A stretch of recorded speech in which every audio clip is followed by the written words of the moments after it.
Bonjour et bienvenue sur notre podcast des livres passionnés, car je suis passionnée des livres.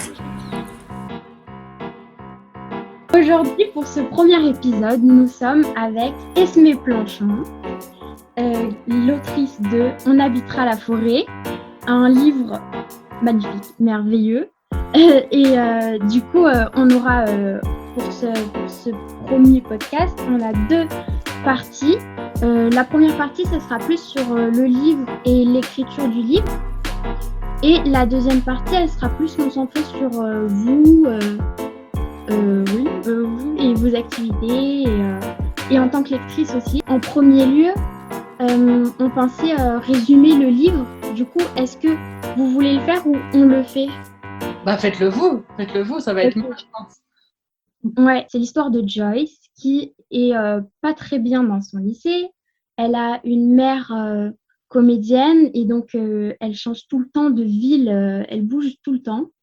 Et là, elle a trop hâte parce que ça va être les vacances et c'est son seul moment où elle est dans un endroit fixe, où elle retrouve un peu un endroit où elle peut dire « c'est chez moi ». Du coup, c'est chez sa grand-mère à la campagne. Et pendant ses vacances, elle a un devoir à faire pour le lycée qui est un devoir sur les poètes et la nature. Et du coup, elle va lire du Rimbaud et se promener dans la forêt. Il y aura justement une histoire avec cette forêt. Et donc, ce livre, c'est un livre assez engagé où il y a une partie très écologique et où il y a pas mal de diversité, je trouve. Donc, super bien résumé déjà. C'était hyper bien, j'en ai pas fait mieux. Mais je suis contente. La première question, du coup, c'est quelles ont été les inspirations pour ce livre ? Alors, les inspirations pour ce livre, eh bien déjà, il y a la campagne, puisque donc moi, j'ai une grand-mère qui habite à la campagne et qui a une maison en bordure de forêt, où il y a souvent de la boue sur le chemin et une forêt où j'ai rencontré personne jamais, mais j'ai inventé que j'avais rencontré quelqu'un, donc. Et ça, c'est une première inspiration pour le livre, pour en tout cas avoir envie de raconter cette histoire-là, de parler de la forêt. Et puis, les autres inspirations, c'est aussi le temps que j'ai passé, moi, dans des lieux de lutte pour la forêt, à Bure, à la ZAD, etc. C'est des endroits pour défendre des forêts dans des situations vraiment de lutte écologique. Et puis aussi, c'est les inspirations de ce livre, c'est la poésie, beaucoup. C'est la poésie, c'est le rapport au livre, c'est le rapport au besoin de mettre des livres dans sa vie, d'apprendre par cœur des poèmes, de rêver à partir des livres et en même temps de rencontrer quand même des gens avec des livres aussi. Est-ce que Racine et Rimbaud, c'est des noms, quelle importance ils ont ? Parce que dans le livre, ils prennent quand même une grande place. Quelle importance ils ont pour vous ? Alors, je vais commencer par Racine. Alors, Racine, ça a une importance pour moi qui est très grande parce que quand j'avais 10 ans, j'ai joué dans un spectacle au théâtre de ma mère où je jouais une petite fille qui trouvait un livre de Racine, c'était Bérénice, dans un grenier. Donc, j'avais une grande robe verte avec une crinoline. J'étais très fière de ma robe.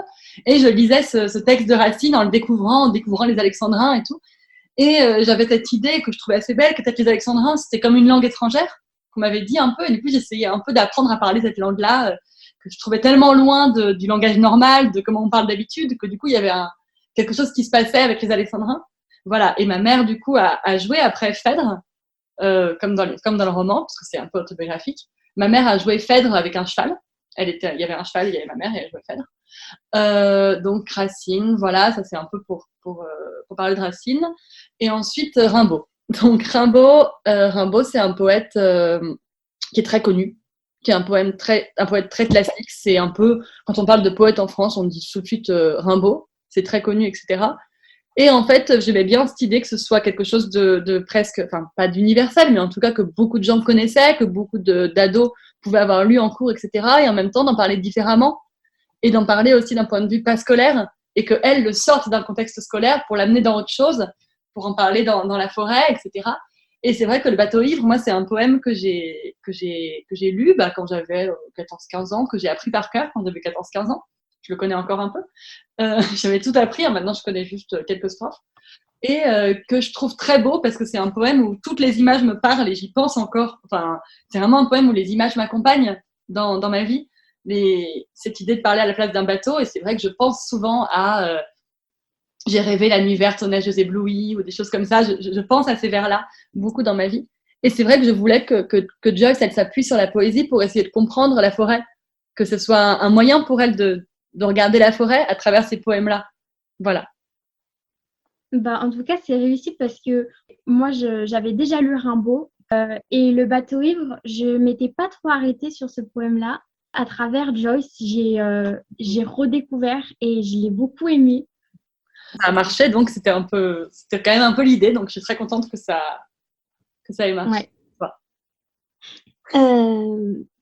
Quel message vous avez voulu passer à travers le livre en particulier, faire passer? Alors, déjà, je crois pas que j'ai un seul message. J'ai pas envie de donner un message et de dire voilà. Je veux dire, c'est pas un répondeur, c'est un livre, donc c'est là aussi pour que tout le monde y trouve ce qu'il a envie d'y trouver. J'ai pas envie de me dire voilà, ça veut dire ça, c'est ça que ça veut dire, vous devez comprendre ça.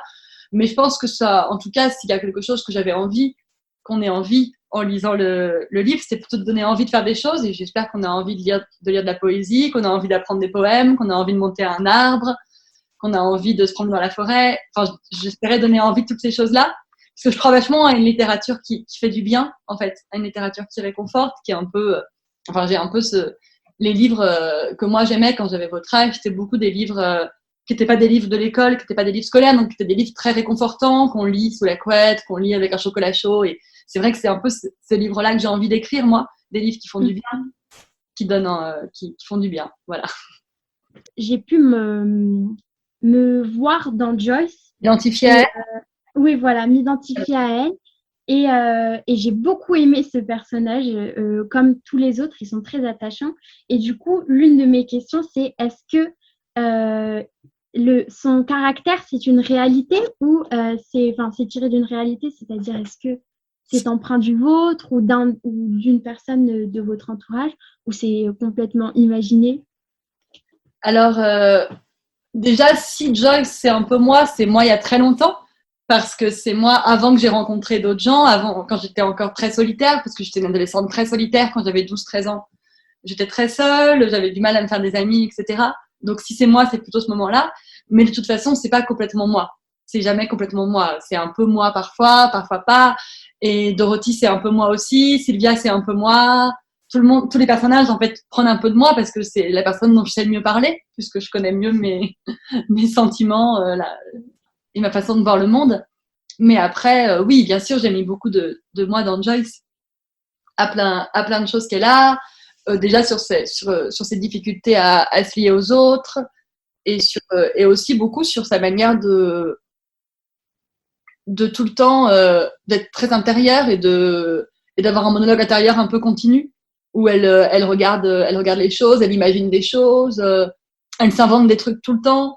Elle regarde l'arbre et elle imagine que c'est un bateau, elle invente tout le temps des choses. Et ça, c'est très inspiré de moi, de quand j'étais plus petite. Et encore maintenant, d'ailleurs. Voilà. Ou les limaces. Elle fait parler les limaces. Ah oui. Ça, j'ai beaucoup aimé. Oui, ça, c'est complètement moi, par exemple. En effet. Moi, j'ai vraiment beaucoup aimé ce moment-là. Moi aussi. Super. C'est la dernière question pour Sur les livres. Sur ouais, le sur livre. le livre. Et du coup, là, on va plus s'intéresser à vous en tant que personne, en tant qu'écrivaine, en tant que comédienne aussi, parce qu'on avait vu aussi que vous étiez comédienne. Que vous avez joué dans un film. Oui, en fait, Internet n'est pas très doué pour comprendre ce que je fais dans la vie. Enfin, sur Internet, on ne comprend pas très bien parce que c'est pas très clair et que tout n'est pas référencé. Mais en fait, donc, je suis effectivement écrivaine pour la jeunesse. J'ai publié 2 romans. Le premier s'appelle Faut jouer le jeu et le deuxième, donc c'est On habitera la forêt, que vous avez lu et dont vous me parlez aujourd'hui. Je publie le 3e en janvier 2022, c'est-à-dire dans 72 ans. Enfin, dans un an en fait, mais dans très longtemps pour moi. Et j'ai aussi joué dans plusieurs spectacles, dans beaucoup de lectures performances, de cabarets, de récitals poétiques, de formes un peu hybrides. Voilà. Mais aussi, je raconte des histoires pour les plus petits, dans des musées, dans des châteaux, dans des cinémas, des choses comme ça. Et j'ai effectivement joué dans des courts-métrages, dans plusieurs courts-métrages, dont un court-métrage comédie musicale que vous avez dû voir sur. Comment vous faites? Parce que c'est pas facile maintenant de jouer avec le Covid. Avec le Covid, ouais. Écoute, moi en ce moment, donc j'écris. Je travaille sur mon roman donc, qui sort en janvier prochain, donc j'ai du travail. J'écris aussi, je vais faire une bande dessinée pour les enfants à la rentrée 21 avec Patrice. Donc je travaille aussi là-dessus. Voilà, et je fais un peu des choses comme ça. Je cherche un peu des trucs à faire quand même. Voilà. Mais c'est vrai que c'est une période compliquée pour les artistes, c'est une période compliquée pour le spectacle vivant. Moi, je suis très en manque de théâtre, de cinéma. C'est très important normalement dans mon quotidien et c'est très bizarre de pas avoir ça, de plus avoir certains repères comme ça de fiction dans ma vie, quoi, on va dire. Mais du coup, je lis beaucoup. Voilà. Qu'est-ce qui vous a donné envie d'être écrivaine? Alors, qu'est-ce qui m'a donné envie d'être écrivaine? Alors déjà, j'ai pas vraiment décidé. J'ai pas décidé un jour, je me suis pas dit ah bah tiens, je vais faire ce métier parce que ça a l'air bien payé. C'est pas ça qui s'est passé. Déjà que moi, déjà toute petite, quand j'avais 4-5 ans, je passais beaucoup de temps à me raconter des histoires à moi-même, à me parler, je racontais des choses et je marchais beaucoup de long en large en racontant des histoires et ma mère notait parfois des histoires que j'avais notées, donc j'ai des cahiers avec des histoires écrites par moi à voix haute quand je savais même pas encore écrire. Et après, j'ai beaucoup écrit des morceaux d'histoire, des poèmes, etc. Mais je voulais pas du tout faire ça, puisque moi, je voulais surtout jouer. Donc, je jouais les textes des autres, etc. Donc, voilà. Et en fait, je me suis mise en jouant, en étant comédienne, à écrire des textes à dire à voix haute, d'abord. À écrire des choses que je disais, des poèmes, des contes, des choses à dire à voix haute. Parce que je trouvais pas dans les textes exactement le texte que je voulais raconter. Donc, j'ai commencé à écrire pour ça, pour le dire à voix haute. Et puis un jour, j'étais à une fête et tout le monde s'était endormi et j'étais toute seule dans la cuisine. Et j'ai commencé à écrire un roman totalement par hasard où je me suis dit que j'allais raconter ça, que j'allais raconter la fête. Et puis j'ai commencé à écrire la fête et en fait c'est la première scène, le premier chapitre de mon premier roman. Faut jouer le jeu, ça raconte une fête. Et c'était la fête où j'étais en fait. Et je l'ai commencé à la raconter et puis en fait il y a de la fiction qui s'est mêlée à mon histoire. Et puis d'un coup c'est devenu... Je me suis rendu compte qu'il y avait une voix, en fait, qu'il y avait un style, qu'il y avait quelque chose. Et j'ai compris que c'était pour les adolescents, ce que je ne pensais pas avant. Mais en fait, je me suis rendu compte que c'était ça. Voilà. Et c'est comme ça que je me suis mise à écrire des romans. Donc, j'en ai fait 2. Je vais en faire un 3e. Donc, apparemment, je fais ça. Je découvre que je fais ça. Je suis très contente de faire ça. Hein. Voilà. Je suis très contente d'avoir inventé ça. Et aussi parce que je cherchais à faire du théâtre, mais à pas faire exactement du théâtre, parce que ça, c'est ce que fait ma mère. Donc, je voulais faire un peu différemment. Je voulais trouver aussi, un peu comme Josh, je voulais trouver ma voix à moi, ma manière à moi de dire des textes, ma manière à moi de faire du théâtre, d'inventer des choses artistiques. Et voilà, et c'est comme ça que je me suis mise à écrire, à inventer des histoires et à chercher à faire ça, voilà.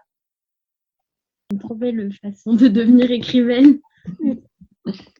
Vous avez répondu à ma prochaine question, c'était le théâtre, est-ce que ça a une grande importance dans votre vie? Mais du coup, à quelle fréquence vous jouiez et qu'est-ce que vous aimez dans le théâtre?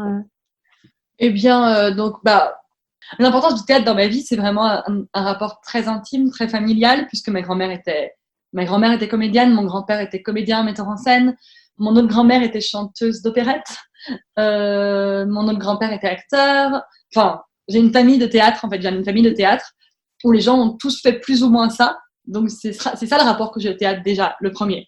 J'ai passé beaucoup de temps quand j'étais enfant avec ma mère dans les coulisses de théâtre. J'ai passé beaucoup de temps à regarder mon grand-père répéter. J'ai passé beaucoup de temps à faire ça.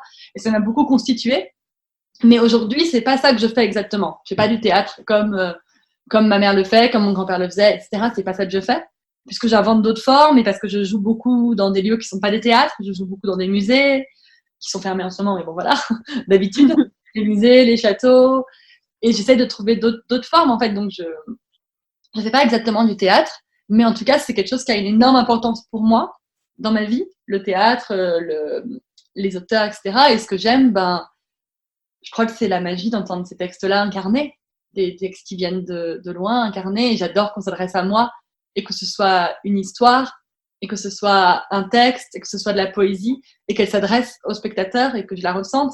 J'adore ça, j'adore aller au théâtre de toute façon, j'adore la fragilité du spectacle vivant, du fait que qu'à chaque seconde on se dit peut-être que l'actrice elle va tousser, elle va tomber, peut-être que ça va pas marcher. J'adore ça et c'est pour ça aussi que j'aime beaucoup les formes un peu fragiles, les spectacles un peu bancals, les chorégraphies un peu imparfaites, celles qui chantent alors qu'elles sont pas chanteuses, les actrices un peu qui tentent des choses au plateau, ça m'intéresse. Ces choses-là, le théâtre un peu brinque-ballant, les formes pas tout à fait parfaites, voilà.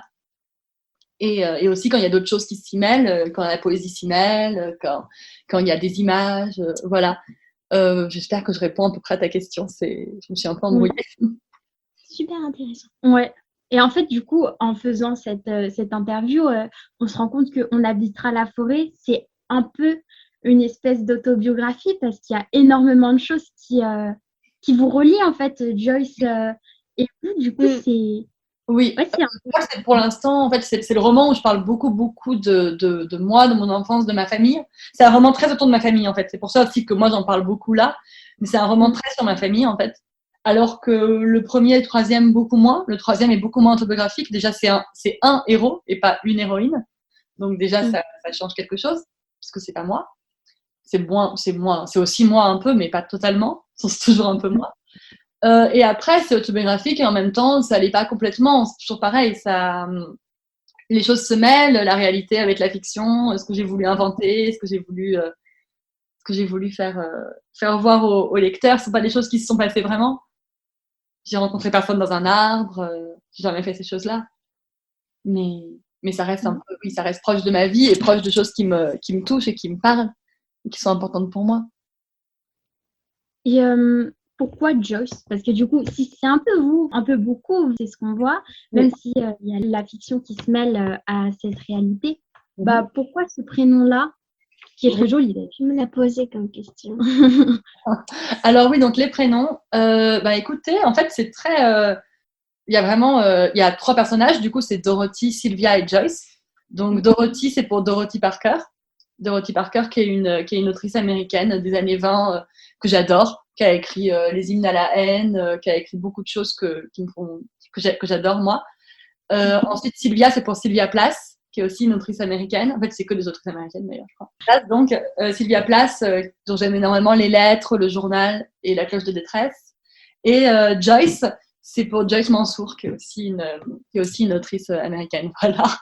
Et en fait, oui, je pars un peu comme ça. J'ai inventé ces prénoms. J'ai inventé ces prénoms, pas du tout. J'ai pris ces prénoms à des autrices, à des écrivaines. J'ai choisi ça. À un moment du travail, ça m'a paru... à un moment de l'écriture, ça m'a paru avoir du sens. C'était un peu un secret entre moi et le livre aussi, de savoir que Dorothy, c'était pour Dorothy Parker et de voir en quoi elle lui ressemblait et en quoi Sylvia ressemblait à Sylvia Plath. Et Joyce, celle qui ressemble moins à Joyce Mansour, en fait, c'est juste parce que c'était l'héroïne. Le prénom m'a plu. J'aimais l'idée qu'elle n'ait pas un prénom français, qu'elle ait un prénom qui sortait un peu de nulle part, qui semblait un prénom plus de fiction qu'un prénom de réalité. Enfin, j'aimais bien son prénom, voilà. Et du coup, merci de me livrer ce secret parce que maintenant... Maintenant, vous avez le secret aussi. Voilà. Oui, voilà. Quel est votre auteur préféré ou votre livre préféré ou les deux? Alors, c'est très dur parce que les auteurs, les autrices et les auteurs que j'aime, il y en a plein. Des livres que j'aime, il y en a plein. Donc, ce que je vais faire, c'est que je vais vous citer des noms sur des thématiques. Donc, pour les adolescents, mes autrices préférées, c'est Malika Ferjouk, Colline Pierret, Flore Vesco et Louise Renison, on va dire. Pour les adultes, mes auteurs préférés, ça va être plutôt Richard Brotigan, Salinger, Virginia Woolf, Sylvia Plath, donc, Dorothy Parker d'ailleurs. Et puis pour les plus petits encore, Kitty Croser qui est là, qui dessine aussi, qui est illustratrice. Et puis en poésie, on compte Leonora Carrington, Praline Guépara qui est une conteuse. Et puis en poésie, en fait, Gertrude Stein, Boris Vian. Enfin, je sais pas, en fait, je dis plein de noms, d'un coup, je me rends compte que c'est un peu absurde de donner des auteurs, de donner des livres. Mais c'est vrai que oui, du coup, si je veux parler d'un livre en particulier, le livre qui est mon livre le plus important pour moi, c'est Les Vagues de Virginia Woolf, qui est mon livre, qui est un peu un livre très important que je relis beaucoup, je pleure dès que je le relis. C'est un livre, ça s'appelle Les Vagues, c'est un livre c'est des monologues intérieurs de plusieurs personnages, et c'est un livre qui me fait rire et pleurer en même temps, auquel je tiens beaucoup. Et sinon, Franny and Zoé de Salinger, qui est mon autre livre très, très intime. Voilà, et sinon, Quatre sœurs de Malika Ferjouk, qui est un livre que moi, je relis tout le temps, à chaque saison, parce qu'en fait, je ne sais pas si vous l'avez lu, mais c'est des saisons, c'est automne, hiver, printemps, été, donc à chaque saison, je relis un tome, et c'est un monde dans lequel j'ai envie d'habiter, voilà, vraiment. Et bon, c'était la dernière question, mais après, en fait, en parlant, j'ai eu d'autres questions qui me sont venues. Bien, je t'écoute, Sarah. Quel genre de lectrice êtes-vous par rapport au livre? Est-ce que vous cornez les pages? Est-ce que vous mettez des post-it? Est-ce que vous lisez la fin avant de tout savoir? Wow, c'est une super bonne question. J'aimerais bien te la poser aussi d'ailleurs. Mais du coup, moi, comme lectrice, déjà, je relis beaucoup. Je relis beaucoup les livres. C'est-à-dire que je les lis et puis après, je les relis une nouvelle fois. Déjà, ça, c'est un vrai truc que je fais. Je lis beaucoup. Je lis beaucoup ce qui me tombe sous la main. Je lis beaucoup des livres un peu nuls, souvent. Des livres très bien et des livres moins bien. Je mélange tout le temps. Je lis plusieurs livres en même temps.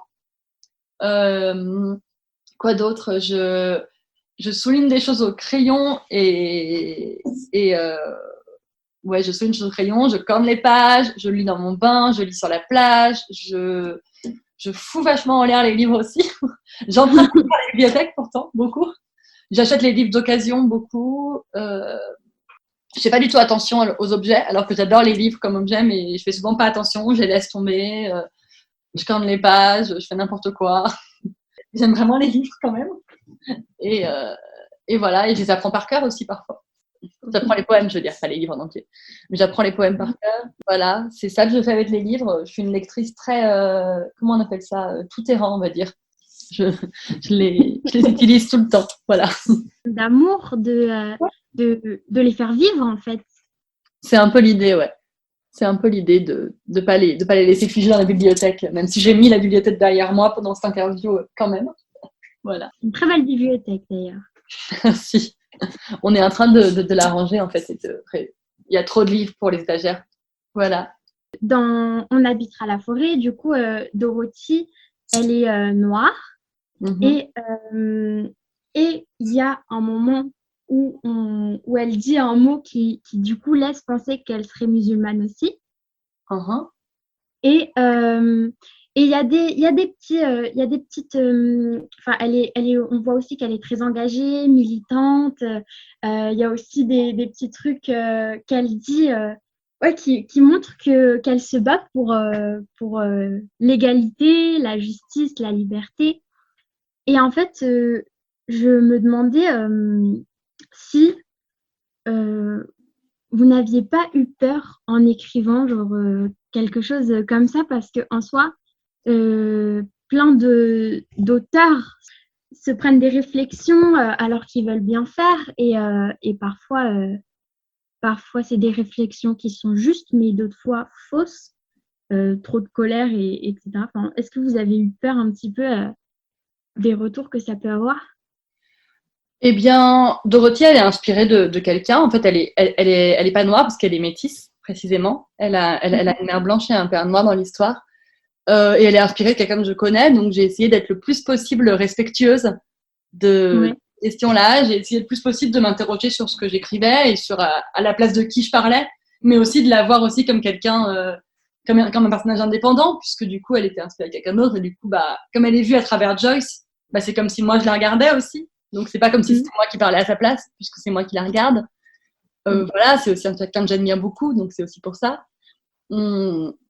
Voilà, et donc Dorothy, oui, dans sa manière de parler, etc., je pense qu'elle est assez singulière, assez spéciale, assez représentative de plein de choses pour que ce soit pas, pour pas avoir l'impression de la fermer dans un cliché non plus. Je voulais pas qu'elle soit enfermée dans un cliché trop, que ce soit, oui, la fille engagée, voilà, et je pense qu'elle est plus que ça. Et je pense que, voilà. Après, s'il y avait eu des réflexions qu'on m'avait faites, je pense que je les aurais aussi accueillies en me disant, oui, effectivement, je suis pas infaillible. J'ai peut-être dit des choses qui n'allaient pas, etc. Et je pense que j'aurais écouté tout ce qu'on m'aurait dit. Mais en tout cas, je pense que c'est un personnage et que c'est un personnage qui est complexe et que c'est ça qui est important, qu'elle soit plusieurs choses en même temps. Voilà. Je sais pas si c'est très clair. Si. Qu'elle soit pas cliché, en tout cas, voilà. Parce que j'essaye beaucoup dans ce que j'écris d'essayer de fuir les clichés, d'essayer de complexifier, d'amener des nuances, d'amener des choses pour que ce soit bizarre, pour que ce soit moins évident. Voilà. Je trouve que tu as très bien fait. Je trouve que c'est important que, surtout dans la jeunesse, qu'il y ait de la représentation. Parce qu'on a aussi, du coup, Sylvia qui est lesbienne et Joyce qui est complètement extravagante. Oui, non, c'est vrai qu'il y avait un peu cette idée-là aussi. Et c'est aussi parce que moi, c'est les gens que je connais pas que des gens blancs et hétéros. Et du coup, voilà, du coup, il y a des gens que moi j'aime, qui sont dans le livre. Et effectivement, oui, c'est important d'avoir des héroïnes qui sont différentes et qui représentent plusieurs personnes en même temps et avec qui on peut s'identifier. Du coup, moi, c'était ma dernière question. D'accord. Pour la fin, oui, on en sent trop beaucoup à la fin. Oui, le premier livre, Faut jouer le jeu, qui est paru en 2014, à l'école des loisirs, et donc le prochain roman en janvier 2022 à Bayard, donc voilà, et en septembre, c'est ma première bande dessinée, qui s'appelle La Fée des grains de poussière. Voilà. C'était mon instant promo sur mes livres à venir et les livres d'avant. J'ai essayé de faire ça, je sais pas trop faire ça. Voilà. Si vous voulez, j'ai des chats, je peux vous montrer mes chats. Ah oui. Ils s'appellent comment? Alors, ils s'appellent Marlène et Dietrich. Marlène. Voilà. Non, regarde. C'est Sarah et Amina qui ont fait l'interview. Ils sont trop beaux. Ils sont trop beaux, hein. Voilà, donc ça c'était mes chats. C'était ma promo chat.